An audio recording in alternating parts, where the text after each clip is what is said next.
I trusted my daughter enough to fall asleep in the passenger seat while she drove. That's the part I can't forgive myself for. When I opened my eyes, the road was gone. The engine was silent, and her side of the car door was wide open, just swinging in the wind like something had been ripped out of my life. I called her name once, then again, louder. But the mountains don't answer you back. They just swallow your voice and give you nothing in return.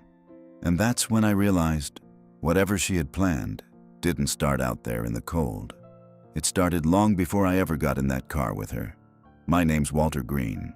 I turned 73 last fall in a small house outside Flagstaff, Arizona. The same house my wife and I bought back when things still made sense. After she passed, it got quiet in a way I wasn't prepared for. Not peaceful, just empty. The kind of quiet that makes you pick up the phone more than you should. My daughter, Melissa, used to answer those calls.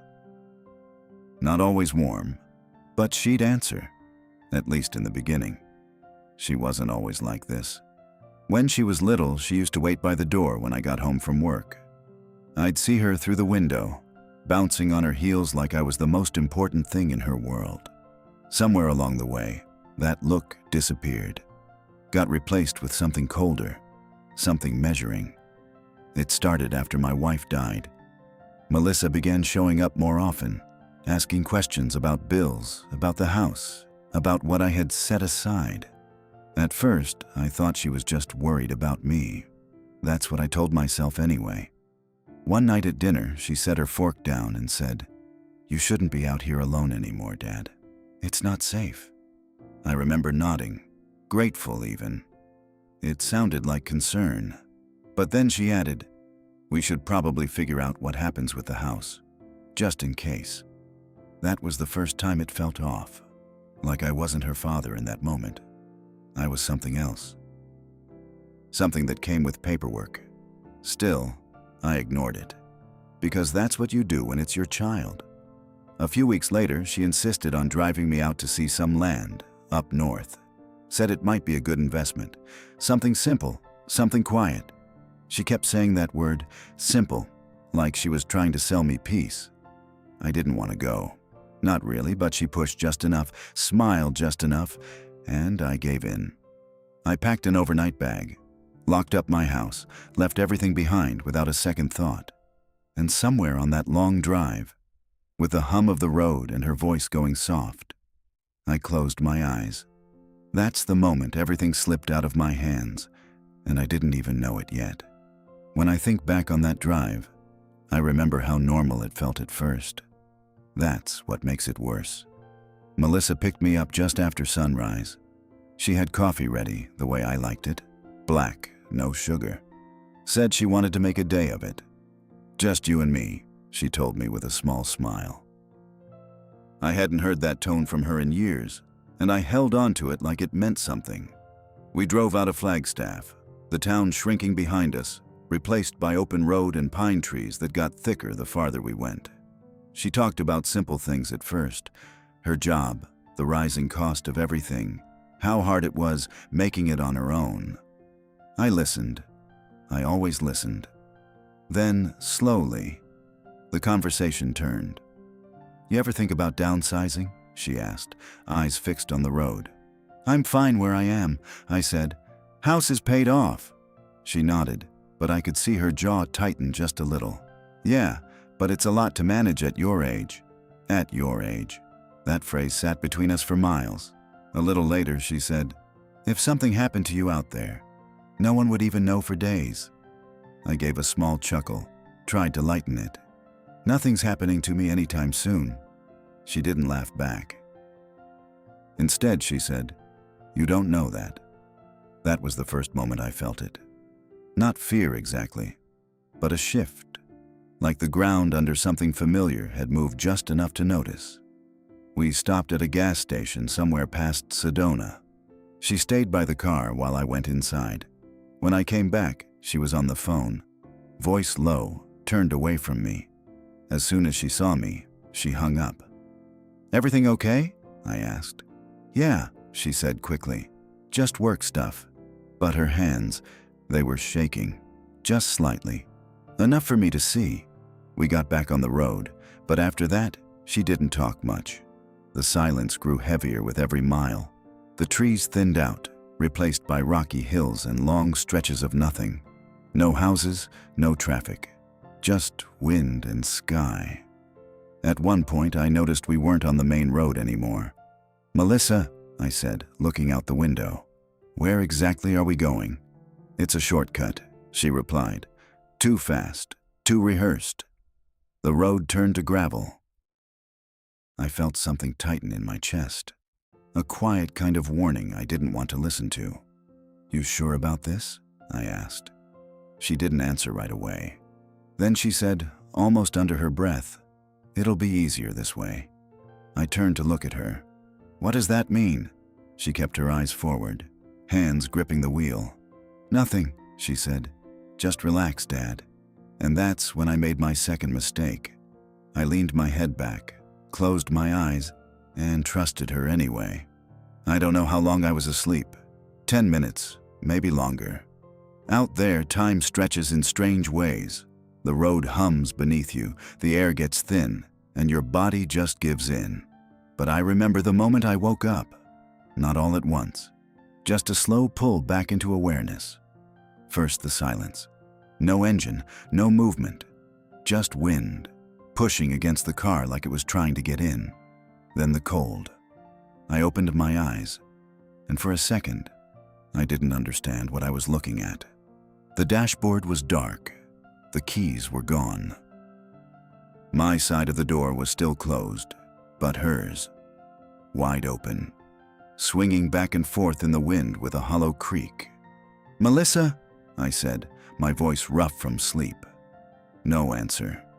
I sat up too fast, my head spinning. Looked around. Nothing but rock, dirt, and scattered trees stretching out in every direction. No road behind us, no clear path ahead. Just a narrow strip of ground where the car had stopped. "Melissa!" I called again, louder this time. The mountain swallowed it whole. I pushed the door open and stepped out.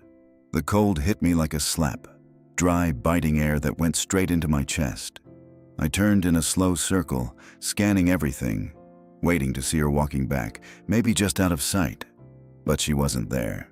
No footprints I could follow, no movement, no sound except the wind. That's when I saw it. My overnight bag. Gone. At first, it didn't register. I went back to the car, checked the back seat, the trunk. Nothing. She hadn't just stepped out.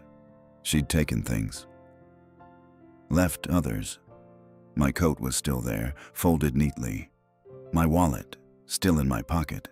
But the bag with my medications, my phone charger, the extra clothes, gone like it had never existed. My hands started to shake. "No," I whispered, more to myself than anything else. I walked a few steps away from the car, then back again. Like if I just moved enough, she might suddenly appear. Like this was some kind of mistake I could undo by thinking hard enough.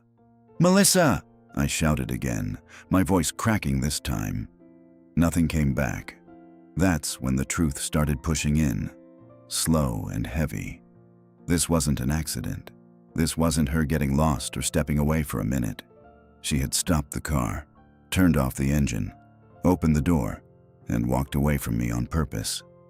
I felt my knees weaken, and I had to grab the side of the car just to stay upright. No, she wouldn't," I said under my breath.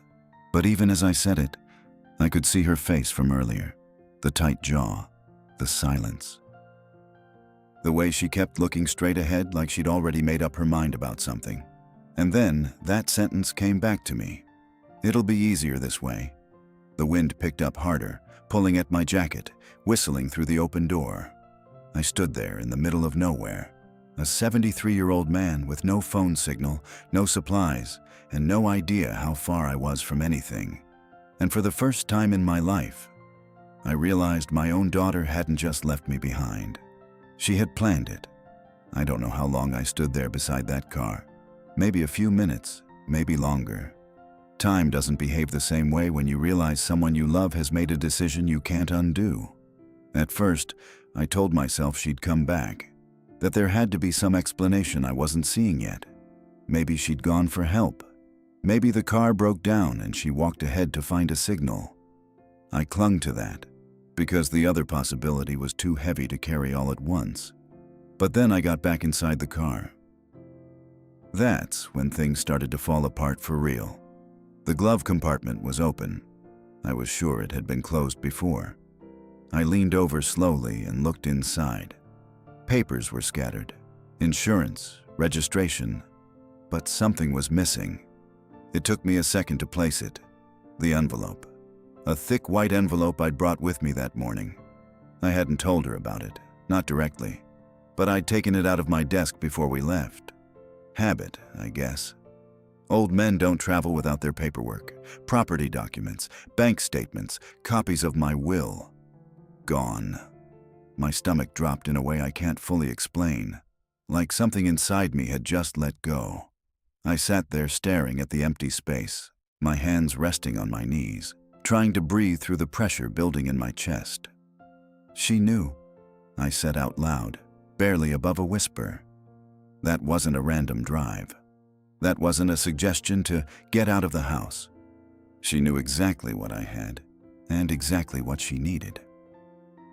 And suddenly, every conversation we'd had over the past year came rushing back. Her asking about my accounts, her offering to help organize my finances, the way she'd pushed me to update my will, said it would make things easier when the time comes. Even the way she insisted on picking me up that morning instead of meeting me somewhere. It wasn't concern, it was preparation. I felt something break loose inside me then. Not loud, not dramatic, just a quiet, painful clarity. I wasn't her father on that drive. I was an asset, and when she couldn't control it, she removed it.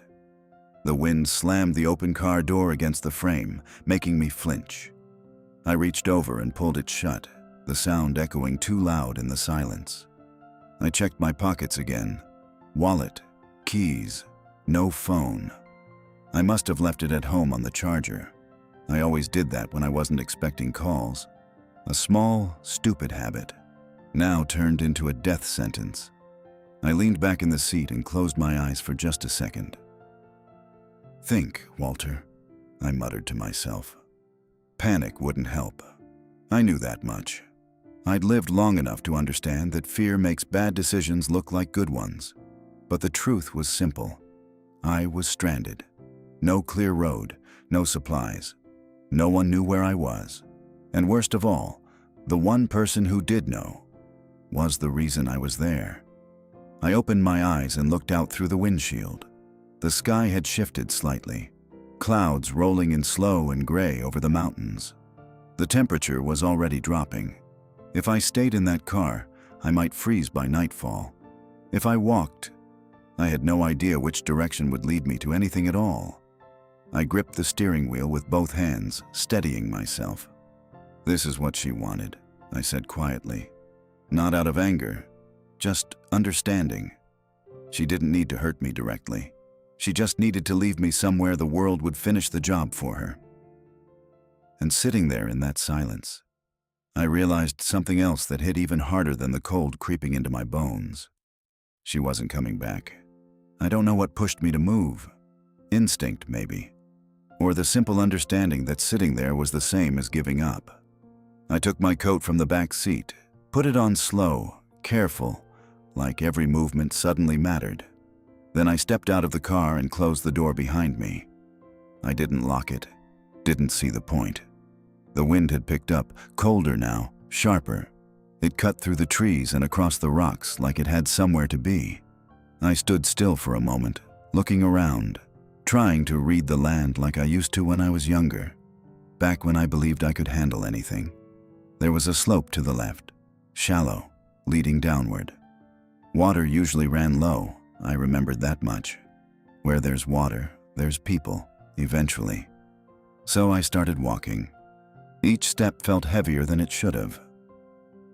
Not just from the terrain, but from the weight of what I now understood. Melissa hadn't just taken the envelope.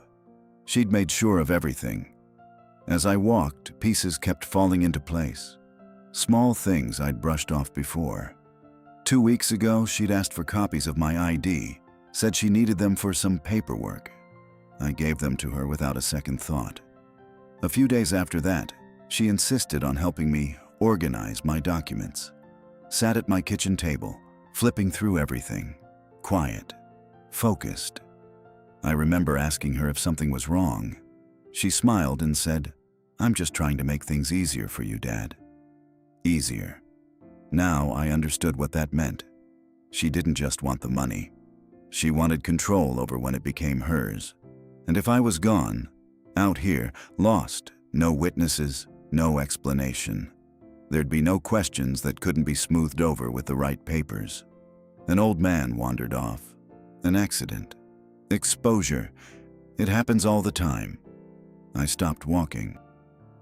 The thought hit me so hard I had to catch my breath. "She planned this," I said, my voice barely holding together. Not in a moment of anger. Not after some argument.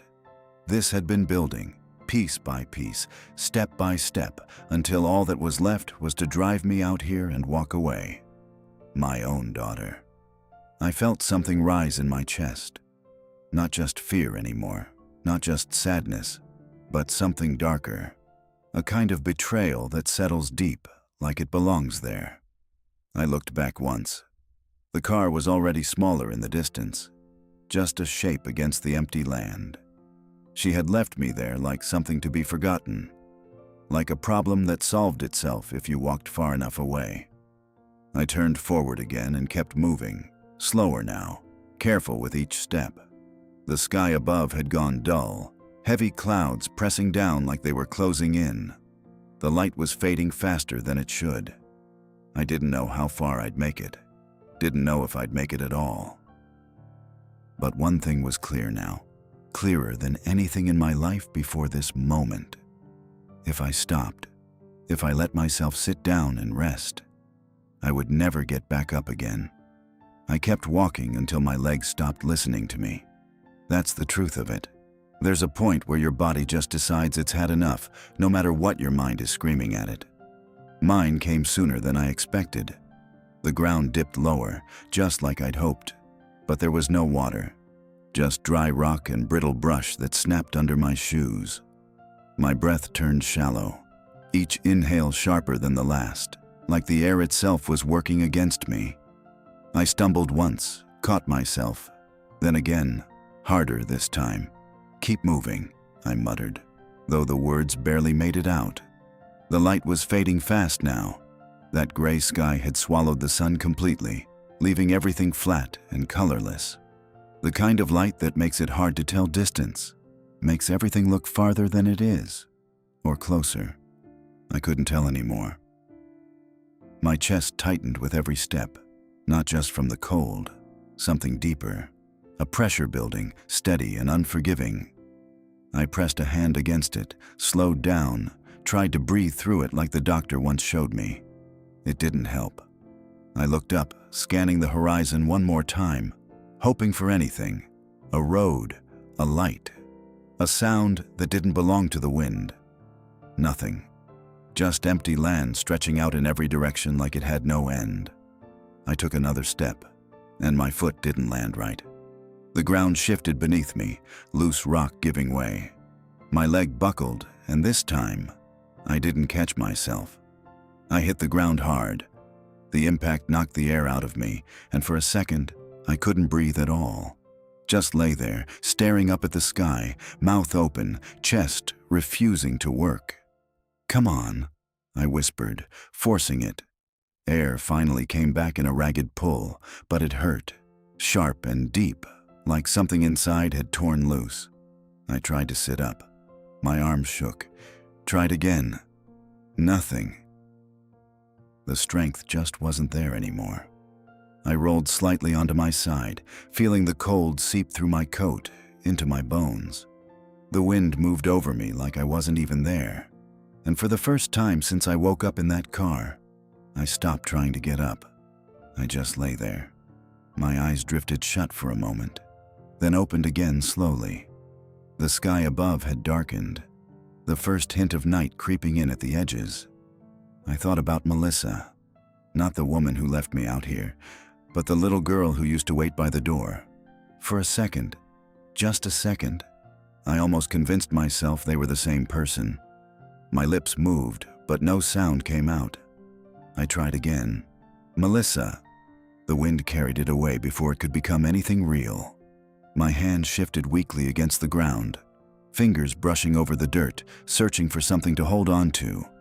There was nothing, just cold and silence, and the sound of my own breathing slowing down, slower, slower. If this story meant something to you, subscribe. There's more to come.